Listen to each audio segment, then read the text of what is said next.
The Book of Genesis, chapter 13. Abram went up out of Egypt, he, his wife, all that he had, and Lot with him, into the south. Abram was very rich in livestock, in silver, and in gold. He went on his journeys from the south as far as Bethel, to the place where his tent had been at the beginning, between Bethel and Ai, to the place of the altar which he had made there at the first. There Abram called on God's name.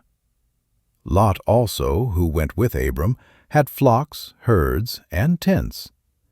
The land was not able to bear them, that they might live together, for their possessions were so great that they couldn't live together. There was strife between the herdsmen of Abram's livestock and the herdsmen of Lot's livestock. The Canaanites and the Perizzites lived in the land at that time. Abram said to Lot, "Please, let there be no strife between you and me, and between your herdsmen and my herdsmen, for we are relatives.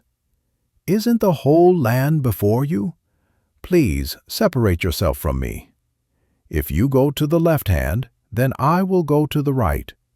Or if you go to the right hand, then I will go to the left." Lot lifted up his eyes and saw all the plain of the Jordan, that it was well watered everywhere, before God destroyed Sodom and Gomorrah, like the garden of God, like the land of Egypt, as you go to Zoar. So Lot chose the plain of the Jordan for himself. Lot traveled east, and they separated themselves from one another. Abram lived in the land of Canaan, and Lot lived in the cities of the plain, and moved his tent as far as Sodom. Now the men of Sodom were exceedingly wicked and sinners against God. God said to Abram, after Lot was separated from him, "Now lift up your eyes, and look from the place where you are, northward and southward, and eastward and westward, for I will give all the land which you see to you and to your offspring forever.